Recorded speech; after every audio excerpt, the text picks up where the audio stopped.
ನಹಿ ಜ್ಞಾನೇನ ಸದೃಶಂ ಪವಿತ್ರಮಿಹ ವಿದ್ಯತೆ. ಇದರರ್ಥ ಜ್ಞಾನಕ್ಕಿಂತ ಮಿಗಿಲಾದುದು ಪವಿತ್ರವಾದುದು ಮತ್ತೊಂದಿಲ್ಲ. ಜ್ಞಾನದಿಂ ಮೇಲಿಲ್ಲ ಶ್ವಾನದಿಂ ಕೀಳಿಲ್ಲ, ಭಾನುಮಂಡಲದಿಂ ಬೆಳಗಿಲ್ಲ ಜಗದೊಳು, ಜ್ಞಾನವೇ ಮೇಲು ಸರ್ವಜ್ಞ ಅಂತ ಹೇಳಿ ಸರ್ವಜ್ಞರು ಮತ್ತೊಂದು ಕಡೆ ಹೇಳ್ತಾರೆ. ಶಿಕ್ಷಣದ ಪ್ರಮುಖ ಗುರಿಗಳಲ್ಲಿ ಜ್ಞಾನವೂ ಒಂದಾಗಿದೆ ಅಂತ ಹೇಳ್ತಾರೆ ಸ್ವಾಮಿ ವಿವೇಕಾನಂದರು. ನಾನು ಯಾಕೆ ಈ ಮಹಾನ್ ವ್ಯಕ್ತಿಗಳ ವಿಚಾರವನ್ನ ಅಂದ್ರೆ ಜ್ಞಾನದ ಬಗ್ಗೆ ಇವರು ಹೇಳಿರುವಂತಹ ವಿಚಾರವನ್ನ ನಾನು ನಿಮಗೆ ಹೇಳ್ತಾ ಇದ್ದೀನಿ ಅಂದ್ರೆ, ಯಾವುದೇ ಒಂದು ಮಗುವಿನ ಬೆಳವಣಿಗೆಯಲ್ಲಿ ಜ್ಞಾನವೂ ಕೂಡ ಅತ್ಯಂತ ಪ್ರಮುಖ ಪಾತ್ರವನ್ನ ವಹಿಸುತ್ತೆ. ಈ ರೀತಿಯಾದಂತಹ ಜ್ಞಾನವನ್ನ ನೀಡುವಂತಹ ನಿಟ್ಟಿನಲ್ಲಿ ಶಿಕ್ಷಣ ಸಂಸ್ಥೆಗಳು ಕೂಡ ಅತ್ಯುನ್ನತ ಮಹತ್ವವನ್ನ ವಹಿಸುತ್ತೆ. ಜ್ಞಾನದ ಅಧಿದೇವತೆ ತಾಯಿ ಸರಸ್ವತಿಯ ಆಶೀರ್ವಾದದಿಂದ ವಿದ್ಯೆ ಆರಂಭಿಸುವ ಧಾರ್ಮಿಕ ಪ್ರಕ್ರಿಯೆಯೇ ಅಕ್ಷರಾಭ್ಯಾಸ. ಪ್ರತಿಯೊಂದು ಮಗುವಿನ ಕಲಿಕೆ ಕೂಡ ಪ್ರಾರಂಭ ಆಗೋದು ಅಕ್ಷರಾಭ್ಯಾಸದಿಂದ. ಈ ರೀತಿಯಾದಂತಹ ಅಕ್ಷರಾಭ್ಯಾಸವನ್ನ ತುಮಕೂರಿನ ಪ್ರತಿಷ್ಠಿತ ಶಾಲೆಗಳಲ್ಲಿ ಒಂದಾದಂತಹ ಗುರುಕುಲ ಶಾಲೆಯಲ್ಲಿ ಪೋಷಕರ ಸಹಿತ ಮಕ್ಕಳನ್ನು ಕಲಿಕೆಗೆ ಅಣಿ ಮಾಡುವಂತಹ ಅಕ್ಷರಾಭ್ಯಾಸ ಕಾರ್ಯಕ್ರಮ ಯಾವ ರೀತಿಯಾಗಿ ನಡೆಯಿತು ನೋಡೋಣ ಬನ್ನಿ.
ನಹಿ ಜ್ಞಾನೇನ ಸದೃಶಂ. ಜ್ಞಾನಕ್ಕೆ ಮಿಗಿಲಾದುದು ಮತ್ತೊಂದಿಲ್ಲ. ಜ್ಞಾನವೊಂದು ಸಾರ್ವತ್ರಿಕ ಶಕ್ತಿಯಾಗಿದೆ. ಶಿಕ್ಷಣದ ಪ್ರಮುಖ ಗುರಿ ಜ್ಞಾನಾರ್ಜನೆಯಾಗಿದೆ. ಜ್ಞಾನದಿಂದ ವ್ಯಕ್ತಿಯ ಬದುಕಿನ ಎಲ್ಲಾ ಕ್ಷೇತ್ರಗಳನ್ನು ಬೆಳಗಿಸಬಹುದಾಗಿದೆ. ಜ್ಞಾನವೇ ಶಕ್ತಿಯಾಗಿದ್ದು ಅದರಿಂದಲೇ ಎಲ್ಲಾ ಕೆಲಸ ಕಾರ್ಯಗಳು ಸಾಧ್ಯ. ಜ್ಞಾನದಿಂದ ಆತ್ಮವಿಶ್ವಾಸ, ಆತ್ಮಸ್ಥೈರ್ಯ, ಆಶಾವಾದಿತನ, ಕ್ರಿಯಾಶೀಲತೆ ಹಾಗೂ ನಿರ್ಧಾರ ಸಾಮರ್ಥ್ಯಗಳು ಮೂಡಿಬರುತ್ತವೆ. ಇಂತಹ ಜ್ಞಾನಾರ್ಜನೆಯ ಗುರಿ ಶಿಕ್ಷಣದ್ದಾಗಿದೆ. ಶಿಕ್ಷಣವು ಮಗುವಿನಲ್ಲಿ ಜ್ಞಾನವನ್ನು ಮೂಡಿಸುವ ಗುರಿಯನ್ನು ಹೊಂದಿದೆ. ಮಕ್ಕಳ ಸರ್ವತೋಮುಖ ಬೆಳವಣಿಗೆಗೆ ಅವಶ್ಯಕವಾದ ಜ್ಞಾನವನ್ನು ನೀಡುವುದು ಶಿಕ್ಷಣ ಸಂಸ್ಥೆಯ ಆದ್ಯ ಕರ್ತವ್ಯವಾಗಿದೆ. ಬೆಳಕು ಜ್ಞಾನದ ಸಂಕೇತವಾದರೆ ಕತ್ತಲೆಯು ಅಜ್ಞಾನದ ಕುರುಹಾಗಿದೆ. ಈ ಜ್ಞಾನವೆಂಬ ಬೆಳಕಿನ ಬಲದಿಂದ ಅಜ್ಞಾನವೆಂಬ ಕತ್ತಲು ಹರಿಯುತ್ತದೆ. ಜ್ಞಾನದಿಂದ ಬುದ್ಧಿ ಮಾತ್ರವಲ್ಲದೆ ಮೋಕ್ಷ ಕೂಡ ಪಡೆಯಬಹುದಾಗಿದೆ. ಪುಟ್ಟ ಮಗು ಜಗತ್ತಿಗೆ ಕಣ್ಬಿಟ್ಟ ಕ್ಷಣದಿಂದಲೇ ಅದರ ಕಲಿಕೆ ಆರಂಭವಾಗಿರುತ್ತದೆ. ನಗುವುದು, ಕೂರುವುದು, ನಿಲ್ಲುವುದು, ಚಪ್ಪಾಳೆ ತಟ್ಟುವುದು, ಮಾತು ಎಲ್ಲವೂ ಮಗುವಿಗೆ ಕಲಿಕೆಯಲ್ಲಿಯೇ ಬರುತ್ತದೆ. ಹಿಂದೂ ಧರ್ಮದಲ್ಲಿ ಮಗು ವಿದ್ಯೆಯನ್ನು ಆರಂಭ ಮಾಡುವ ಮುನ್ನ ಅಥವಾ ಶಾಲೆಗೆ ಸೇರಿಸುವ ಮುನ್ನ ಅಕ್ಷರಾಭ್ಯಾಸ ಮಾಡುವ ಪದ್ಧತಿ ಇದೆ. ಇದು ಹಿಂದಿನಿಂದಲೂ ನಡೆದುಕೊಂಡು ಬಂದ ಸಂಪ್ರದಾಯವಾಗಿದ್ದು, ಅಕ್ಷರಾಭ್ಯಾಸ ಮಾಡಿದ ಮಗು ಮುಂದೆ ವಿದ್ಯಾವಂತನಾಗಿ ಉತ್ತಮ ಸಂಸ್ಕಾರವನ್ನ ಬೆಳೆಸಿಕೊಳ್ಳುತ್ತದೆ ಎಂಬ ನಂಬಿಕೆ ಈಗಲೂ ಇದೆ. ಜ್ಞಾನದ ಅಧಿದೇವತೆ ಸರಸ್ವತಿಯ ಆಶೀರ್ವಾದದಿಂದ ವಿದ್ಯೆ ಆರಂಭಿಸುವ ಧಾರ್ಮಿಕ ಪ್ರಕ್ರಿಯೆಯೇ ಅಕ್ಷರಾಭ್ಯಾಸ. ಅಕ್ಷರಾಭ್ಯಾಸ ಎಂದರೆ ಓದು ಬರಹದ ಆರಂಭ. ವಿದ್ಯೆಯನ್ನು ಆರಂಭಿಸುವಾಗ ವಿದ್ಯಾಧಿದೇವತೆ ಸರಸ್ವತಿ ಹಾಗೂ ಗಣಪತಿಯ ಆಶೀರ್ವಾದವನ್ನ ಪಡೆದೇ ಮುಂದುವರಿಯಬೇಕು. ಈ ವಿದ್ಯಾರಂಭವನ್ನ ಮನೆಯಲ್ಲಿಯೇ ಆದರೂ ಸರಿ, ಇಲ್ಲವೇ ದೇವಸ್ಥಾನದಲ್ಲಾದರೂ ಸರಿ ಕ್ರಮವಾಗಿ ಮಾಡಿಸುವುದು ವಾಡಿಕೆ. ಆದರೆ ತುಮಕೂರಿನ ಪ್ರತಿಷ್ಠಿತ ಶಾಲೆಗಳಲ್ಲಿ ಒಂದಾದಂತಹ ಶ್ರೀ ಗುರುಕುಲ ಶಾಲೆಯಲ್ಲಿ ಅಕ್ಷರಾಭ್ಯಾಸವನ್ನ ಶಾಲೆಯಲ್ಲೇ ಮಾಡಿಸುವುದರೊಂದಿಗೆ ಮಗುವಿನ ವಿದ್ಯಾರಂಭಕ್ಕೆ ಮೊದಲ ಹೆಜ್ಜೆಯನ್ನ ಇಡಲಾಗಿದೆ.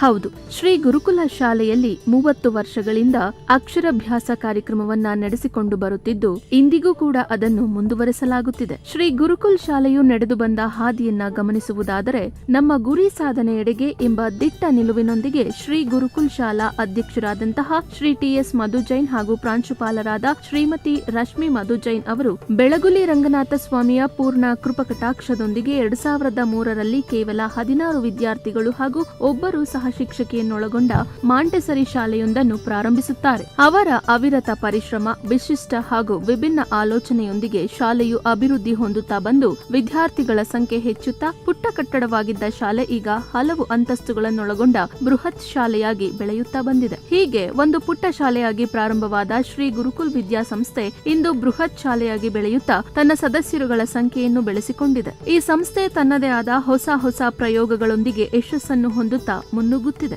ಎಲ್ಲಾ ರಾಷ್ಟ್ರೀಯ ಹಬ್ಬಗಳ ಆಚರಣೆ, ವೈಭವದ ಗಣಪತಿ ಹಬ್ಬ, ಸಂಕ್ರಾಂತಿಯ ಸಾಂಪ್ರದಾಯಿಕ ಉಡುಗೆ, ಹಸಿರು ದೀಪಾವಳಿಯ ವೈಭವ, ನಮ್ಮ ಯೋಧರ ರಕ್ಷಣಾ ನಿಧಿಗೆ ಹಣ ಸಂಗ್ರಹ ಕಾರ್ಯಕ್ಕೆ ಪ್ರೋತ್ಸಾಹ, ಪ್ರತಿ ವರ್ಷ ಸ್ವಾತಂತ್ರ್ಯ ದಿನದಂದು ರಕ್ತದಾನ ಶಿಬಿರ ಹಾಗೂ ನೇತ್ರದಾನ ಶಿಬಿರಗಳ ಆಯೋಜನೆ, ಹೀಗೆ ಮಕ್ಕಳೊಂದಿಗೆ ಅವರ ಪೋಷಕರನ್ನು ಶಾಲೆಯ ಎಲ್ಲಾ ಕಾರ್ಯಕ್ರಮಗಳಲ್ಲಿಯೂ ಪಾಲ್ಗೊಳ್ಳಲು ಅವಕಾಶವನ್ನ ಕಲ್ಪಿಸುವಂತಹ ಪ್ರಯತ್ನ. ಹೀಗೆ ಅನೇಕ ಕನಸುಗಳೊಂದಿಗೆ ಒಂದು ಒಳ್ಳೆಯ ಉದ್ದೇಶದ ಈಡೇರಿಕೆಯನ್ನು ಒತ್ತಂತಹ ಶ್ರೀ ಗುರುಕುಲ್ ಇಂದು ಬೃಹತ್ ಶಾಲೆಯಾಗಿ ಬೆಳೆಯುತ್ತಾ ಒಳ್ಳೆಯ ವಿದ್ಯಾಭ್ಯಾಸವನ್ನು ಮಕ್ಕಳಿಗೆ ದೊರಕಿಸಿಕೊಡುತ್ತಾ ಉತ್ತಮ ಶಾಲೆ ಎಂದು ತುಮಕೂರು ನಗರದಲ್ಲಿ ಹೆಸರು ಮಾಡಿದೆ. ತಾವು ಎಷ್ಟೇ ಎತ್ತರಕ್ಕೆ ಏರಿದರೂ ನಡೆದು ಬಂದ ಹಾದಿಯನ್ನು ಮರೆಯಬಾರದು ಎಂಬ ಉತ್ತಮ ವಾಣಿಯನ್ನು ಮನದಲ್ಲಿಟ್ಟುಕೊಂಡಿರುವ ಶಾಲೆಯ ಹುಟ್ಟು ಹಾಗೂ ಅಭಿವೃದ್ಧಿಗೆ ಕಾರಣೀಕರ್ತರಾದ ಶಾಲಾ ಅಧ್ಯಕ್ಷರು ಹಾಗೂ ಪ್ರಾಂಶುಪಾಲರಿಗೆ ಅವರ ಎಲ್ಲಾ ಆಲೋಚನೆ ಹಾಗೂ ಯೋಜನೆಗಳು ಕೈಗೂಡುತ್ತಾ ಬಂದಿದೆ. ಅದಕ್ಕೆ ಮುಖ್ಯ ಕಾರಣ ಅವರ ಅವಿರತ ಪರಿಶ್ರಮ. ಇದು ಶ್ರೀ ಗುರುಕುಲ್ ಸಂಸ್ಥೆ ನಡೆದು ಬಂದ ಹಾದಿಯಾದರೆ 2024-25ನೇ ಸಾಲಿಗೆ ಪ್ರವೇಶಾತಿಯನ್ನು ಪಡೆದಿರುವಂತಹ ಮಕ್ಕಳ ಅಕ್ಷರಾಭ್ಯಾಸ ಕಾರ್ಯಕ್ರಮ ಎಷ್ಟು ಚೆನ್ನಾಗಿ ಕಾರ್ಯಕ್ರಮ ಮೂಡಿ ಬಂದಿದೆ, ಅದರ ಝಲಕ್ ಇಲ್ಲಿದೆ ನೋಡಿ.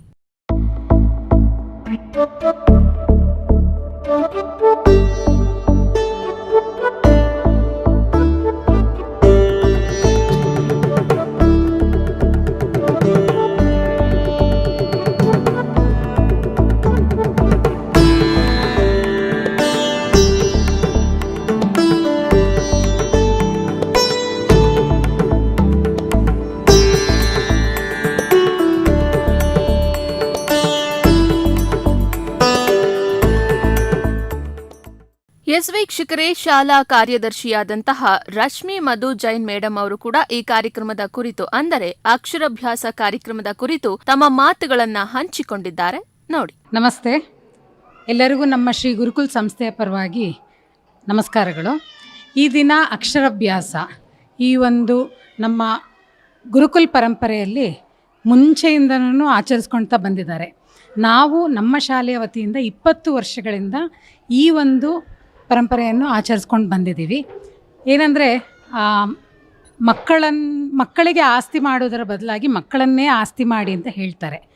ಇದನ್ನು ನಾವು ಅರ್ಥಕೋಬೇಕು ಅಂತಂದರೆ ಖಂಡಿತವಾಗ್ಲೂ ಎಜುಕೇಷನ್ ಅನ್ನೋದು ಎಷ್ಟು ಇಂಪಾರ್ಟೆಂಟ್ ಆಗುತ್ತೆ. ಪ್ರತಿಯೊಂದು ತಂದೆ ತಾಯಿಗಳಿಗೆ ಅವ್ರ ಮಕ್ಕಳ ಬಗ್ಗೆ ಆ ಒಂದು ಒಳ್ಳೆ ಎಜುಕೇಷನ್ ಕೊಡಿಸ್ಬೇಕು ಅನ್ನೋದು ಇದ್ದೇ ಇರುತ್ತೆ. ಈ ಒಂದು ನಿಟ್ಟಿನಲ್ಲಿ ಅದನ್ನು ಪ್ರಪ್ರಥಮವಾಗಿ ಪ್ರಾರಂಭ ಮಾಡಬೇಕು ಅಂತಂದರೆ ಖಂಡಿತವಾಗ್ಲೂ ನಮಗೆ ನಮ್ಮ ಗಣೇಶನ ಆಶೀರ್ವಾದ ಹಾಗೂ ತಾಯಿ ಸರಸ್ವತಿಯ ಆಶೀರ್ವಾದ ಎರಡು ತುಂಬ ಪ್ರಮುಖವಾಗಿ ಇಂಪಾರ್ಟೆಂಟ್ ಆಗ್ತಾ ಹೋಗುತ್ತೆ. ಸೊ ಹಾಗಾಗಿ ಈ ದಿನ ನಾವು ಈ ಅಕ್ಷರಾಭ್ಯಾಸ ಶಾಸ್ತ್ರವನ್ನು ನಾವು ನಮ್ಮ ಶಾಲೆಯಲ್ಲಿ ಗುರುಕುಲ್ ಶಾಲೆಯಲ್ಲಿ ಹಮ್ಮಿಕೊಂಡಿದ್ದೇವೆ. ಸೊ ಇದರಲ್ಲಿ ಒಂದು ವಿಶೇಷವಾದ್ದೇನು ಅಂತಂದರೆ ನಾವು ಮಕ್ಕಳನ್ನು ಮತ್ತು ಅವರ ಪೋಷಕರನ್ನು ಬರಮಾಡ್ಕೊಳ್ಳೋದ್ರಿಂದ ಹಿಡಿದು ಅವರು ಪೂಜೆ ಮಾಡುವ ಒಂದು ವಿಧಾನದಿಂದ ಹಿಡಿದು ಪ್ರತಿಯೊಂದನ್ನು ವಿಭಿನ್ನವಾಗಿ ನಾವು ಮಾಡ್ತಾ ಹೋಗ್ತೀವಿ.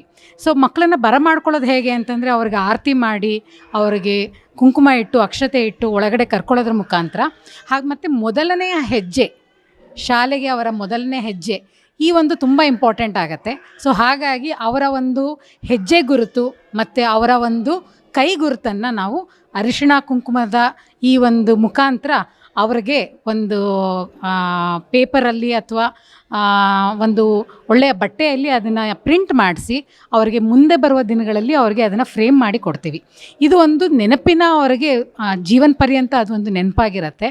ಮತ್ತು ಶಾಸ್ತ್ರೋಕ್ತವಾಗಿ ಈ ಒಂದು ಪೂಜೆನ ಮಾಡಬೇಕು ಅನ್ನೋದು ಪ್ರತಿಯೊಬ್ಬರದ್ದು ಒಂದು ಆಸೆ ಇರುತ್ತೆ. ಆದರೆ ಎಲ್ಲರೂ ಹೋಗಿ ಅಷ್ಟು ದೂರ ಹೋಗಿ ಈ ಒಂದು ಶಾಸ್ತ್ರನ ಕಂಪ್ಲೀಟ್ ಮಾಡೋದಕ್ಕಾಗಲ್ಲ. ಈ ಒಂದು ನಿಟ್ಟಿನಲ್ಲಿ ನಾವು ನಮ್ಮ ಶಾಲೆಯಲ್ಲಿ ತುಂಬ ಶಾಸ್ತ್ರೋಕ್ತವಾಗಿ ಈ ಒಂದು ಅಕ್ಷರಾಭ್ಯಾಸ ಶಾಸ್ತ್ರವನ್ನು ನಾವು ಮಾಡಿದ್ದೀವಿ. ಸೊ ಇದರ ಮುಖಾಂತರ ನಮ್ಮ ಗುರುಕುಲ್ ಮಕ್ಕಳಿಗೆ ಮತ್ತು ಪೋಷಕರಿಗೆ ಮುಂಬರುವ ದಿನಗಳಲ್ಲಿ ಅವರ ವಿದ್ಯಾಭ್ಯಾಸ, ಅವರ ಒಂದು ಮುಂದಿನ ಫ್ಯೂಚರ್ ತುಂಬ ಚೆನ್ನಾಗಿರಲಿ ಅನ್ನೋ ಒಂದು ಉದ್ದೇಶದಿಂದ ಈ ಒಂದು ಕಾರ್ಯಕ್ರಮ ಹಮ್ಮಿಕೊಂಡಿದ್ದೀವಿ. ಇದೆಲ್ಲದಕ್ಕೂ ನಮ್ಮ ಒಂದು ಏನು ಗುರುಕುಲ್ ಟೀಮ್ ಅಂತ ಏನಿದೆ, ನಮ್ಮ ಗುರುಕುಲ್ ಟೀಮ್ಗೆ ನಾನು ಧನ್ಯವಾದ ಹೇಳೋದಕ್ಕೆ ಇಷ್ಟಪಡ್ತೀನಿ. ಹಾಗೂ ಪೋಷಕರಿಗೆ ಅವರ ಒಂದು ಸಹಕಾರಕ್ಕೆ ನಾನು ಯಾವಾಗಲೂ ಧನ್ಯವಾದ ಹೇಳೋದಕ್ಕೆ ಇಷ್ಟಪಡ್ತೀನಿ. Thank you. ಶ್ರೀ ಗುರುಕುಲ್ ಸಂಸ್ಥೆಯ ವತಿಯಿಂದ ರಶ್ಮಿ ಮಧುಜೈನ್, ಸೆಕ್ರೆಟ್ರಿ, ತುಮಕೂರು. ನಮಸ್ತೆ. ಗುರುಕುಲ್ ಸ್ಕೂಲಿಂದ ಇವತ್ತು ಅಕ್ಷರಾಭ್ಯಾಸ ಕಾರ್ಯಕ್ರಮವನ್ನು ಹಮ್ಮಿಕೊಳ್ಳಲಾಗಿದೆ. ಇದು ಅತ್ಯುತ್ತಮವಾಗಿ ಮೂಡಿಬಂದಿದೆ. ಇದರಲ್ಲಿ ಭಾಗವಹಿಸಿದ್ದಕ್ಕೆ ನಮಗೆ ತುಂಬ ಸಂತೋಷ ಆಗುತ್ತದೆ. ನನ್ನ ಹೆಸರು ಎಚ್ ಕೆ ರಂಗನಾಥ್. ಇದು ಫಸ್ಟ್ ಟೈಮ್ ಐ ಥಿಂಕ್ ತುಮಕೂರಲ್ಲಿ ಈ ಥರ ಒಂದು ಈವೆಂಟ್ ಕ್ರಿಯೇಟ್ ಮಾಡಿ ಮಕ್ಕಳಿಗೆ ಫಸ್ಟ್ ದಿನ ಒಂದು ಅಕ್ಷರಾಭ್ಯಾಸ ಇದು ಮಾಡ್ತಿರೋದು ಐ ಥಿಂಕ್ ನಿಜವಾಗ್ಲೂ ತುಂಬ ಖುಷಿ ಆಗ್ತದೆ. ಈ ಥರ ಒಂದು ಈವೆಂಟ್ ಕ್ರಿಯೇಟ್ ಮಾಡಿ ಮಕ್ಕಳಿಗೆ ಒಂದು ನಮ್ಮ ಸಂಸ್ಕೃತಿನ ತಂದು ತೋರಿಸ್ತಾ ಇದ್ದಾರೆ. ಐ ಥಿಂಕ್ ಗುರುಕುಲ ಫ್ಯಾಮಿಲಿಗೆ ನಿಜವಾಗ್ಲೂ ನಾವು ಒನ್ ಆಫ್ ದಿ ಮೆಂಬರ್ ಅಂತ ಹೇಳಿ ತುಂಬ ಖುಷಿ ಪಡ್ತೀವಿ. ಐ ಥಿಂಕ್ ಅವ್ನ ಎಜುಕೇಷನ್ ಏನು ಸ್ಟಾರ್ಟ್ ಆಗ್ತಿದೆ. Thank you for the Gurukula family. Yatish ಅಂತ ನಮ್ಮ ಹೆಸರು ಅರ್ಚನಾ ಅಂತ ಹೇಳಿಬಿಟ್ಟು ಈಗ ನನ್ನ ಮಗನ ಇಲ್ಲಿ ಮಾಂಟಿಸರಿ 1ಗೆ ಜಾಯಿನ್ ಮಾಡಿಸಿರೋದು. ನಮಗಂತೂ ತುಂಬ ಖುಷಿ ಆಯಿತು. ಆ್ಯಕ್ಚುಲಿ ನಾವು ಇನ್ನೂ ಅಕ್ಷರಾಭ್ಯಾಸನೇ ಮಾಡಿಸಿದ್ದಿಲ್ಲ, ನಾವು ಮಾಡಿಸ್ಬೇಕಂತ ಅಂದ್ಕೊಂಡಿದ್ವಿ. ಬಟ್ ಇಲ್ಲಿ ಹೇಳಿದ್ರು ಇಲ್ಲಿ ಫಸ್ಟ್ ಅಕ್ಷರಾಭ್ಯಾಸ ಮಾಡಿಸ್ತಾರೆ ಅಂತ ಹೇಳಿಬಿಟ್ಟು ಇದೆಲ್ಲ ನೋಡಿದ್ಮೇಲೆ ತುಂಬಾ ಖುಷಿ ಆಯಿತು. ತುಂಬ ಚೆನ್ನಾಗೆಲ್ಲ ಟ್ರೀಟ್ ಮಾಡ್ತಾರೆ. ಮತ್ತು ಅಕ್ಷರಾಭ್ಯಾಸ ಎಲ್ಲ ಮಾಡಿಸಿದ್ದಾಗಲಿ ಇಲ್ಲಿರೋ ಸ್ಟಾಫ್ ಆಗಲಿ ಎಲ್ಲದೂ ಇದು ಮಾಡಿದ್ದು ನಮಗೆಲ್ಲ ತುಂಬ ಖುಷಿ ಆಯಿತು. Thank you. ಆ್ಯಕ್ಚುಲಿ ನಾವು ವರ್ಕ್ ಮಾಡೋದು ಬೆಂಗಳೂರಲ್ಲಿ, ಬಟ್ ಆದರೂ ನಮಗೆ ಶ್ರೀ ಗುರುಕುಲ್ ತುಂಬ ಇಷ್ಟ ಆಗ್ಬಿಟ್ಟು ಇಲ್ಲಿನ ಎಜುಕೇಷನು ಜೊತೆ ಕಲ್ಚರ್ ಎಲ್ಲ ಹೇಳ್ಕೊಡ್ತಾರೆ. ಮೇನ್ಲಿ ಫಾರ್ಮಿಂಗ್ ಬಗ್ಗೆ ತುಂಬ ಅವೇರ್ನೆಸ್ ಹುಟ್ಟಿಸ್ತಾರೆ ಮಕ್ಕಳಿಗೆ. 5th 6th ಸ್ಟ್ಯಾಂಡರ್ಡ್ ಮಕ್ಕಳನ್ನ ಗದ್ದೆಗೆ ಕರ್ಕೊಂಡು ಹೋಗಿ ಅಲ್ಲಿ ಯಾವ ಥರ ಅಕ್ಕಿ ಬೆಳೆಯೋದು, ಗೋಧಿ ಬೆಳೆಯೋದು ಅದು ಇಂಪಾರ್ಟೆಂಟ್. ಇವಾಗಿನ ಜನ್ರೇಷನ್ ಮಕ್ಳಿಗೆ ಆ್ಯಕ್ಚುಲಿ ಸಾಫ್ಟ್ವೇರ್ ಇಂಜಿನಿಯರು, ಡಾಕ್ಟ್ರು ಎಲ್ಲ ಆಗ್ತಾರೆ, ಆದರೆ ತಿನ್ನಕ್ಕೆ ಫಸ್ಟ್ ಅಕ್ಕಿ ಬೇಕಲ್ವಾ. ಫಾರ್ಮರ್ಸೇ ಇವಾಗ ತುಂಬ ಕಡಿಮೆ ಆಗ್ತಾ ಇದ್ದಾರೆ. ಫಾರ್ಮಿಂಗ್ ಲ್ಯಾಂಡ್ ಎಲ್ಲ ಮಾರ್ಕೊಂಡು ಎಲ್ಲ ಬಿಲ್ಡಿಂಗ್ಸ್ ಬರ್ತಾ ಇದ್ದಾವೆ, ಸೈಟ್ಗಳು ಮಾಡ್ತಾ ಇದ್ದಾರೆ. ಬಟ್ ಈ ಗುರುಕುಲಲ್ಲಿ ಏನಂದರೆ ಎಜುಕೇಷನ್ ಜೊತೆಗೆ ಒಂದು ಅಗ್ರಿಕಲ್ಚರ್ ಹೇಗೆ ಮಾಡೋದು, ಕಲ್ಚರ್ ಜೊತೆಗೆ ಎಲ್ಲ ಈ ಪ್ರತಿಯೊಂದು ಇಂಡಿಪೆಂಡೆನ್ಸ್ ಡೇನಲ್ಲಿ ಪರೇಡ್ ಹೋಗೋದಾಗಿರ್ಬೋದು, ಮಕ್ಕಳಿಗೆ ಟ್ಯಾಬ್ಯುಲೋನಲ್ಲಿ ಡಿಫ್ರೆಂಟ್ ಫ್ರೀಡಮ್ ಫೈಟರ್ಸ್ನ ವೇಷ ಎಲ್ಲ ಹಾಕಿಸಿ ಎಲ್ಲ ಮಾಡೋದು ತುಂಬಾ ಒಂದು ಯುನೀಕ್ ಕಾನ್ಸೆಪ್ಟ್. ಅದರಿಂದ ನಾವು M1ಗೆ ಅಡ್ಮಿಷನ್ ಮಾಡಿಸಿದ್ದೀವಿ ಪಾಪುನ. ಸೊ ಎಲ್ಲ ಒಳ್ಳೆಯದಾಗಲಿ. KL ವಿನೋದ್ ಅಂತ ನನ್ನ ಹಸ್ಬೆಂಡು, ನನ್ನ ಹೆಸರು ನಿಖಿತಾ, ಪಾಪು ಹೆಸರು ಆರ್ನವಿ ಅಂತ. ಶಿಕ್ಷಣ ಎಂದರೆ ಜ್ಞಾನ ಮತ್ತು ಬುದ್ಧಿಮತ್ತೆಯ ಲೋಕವನ್ನ ಪ್ರವೇಶಿಸಿದಂತೆ. ನೋಡೋದ ವೀಕ್ಷಕರೇ, ಇವತ್ತಿನ ಸಂಚಿಕೆಯಲ್ಲಿ ಗುರುಕುಲ ಶಾಲೆಯಲ್ಲಿ ಯಾವ ರೀತಿಯಾಗಿ ಅಕ್ಷರಾಭ್ಯಾಸವನ್ನ ಮಾಡಿಸಿದ್ದಾರೆ ಅನ್ನೋ ದೃಶ್ಯಾವಳಿಗಳನ್ನು ಕೂಡ ನೀವು ನೋಡಿದ್ರಿ. ಇದಾಗಿತ್ತು ಈ ಹೊತ್ತಿನ ವಿಶೇಷ ಸಂಚಿಕೆ ಅಂತ ತಿಳಿಸ್ತಾ ಕಾರ್ಯಕ್ರಮವನ್ನು ಮುಗಿಸ್ತಾ ಇದ್ದೀನಿ. ಕ್ಯಾಮ್ರಾ ಪರ್ಸನ್ ಸುನಿಲ್ ಜೊತೆ ಚಿತ್ರ, ಪ್ರಗತಿ ಟಿವಿ, ತುಮಕೂರು.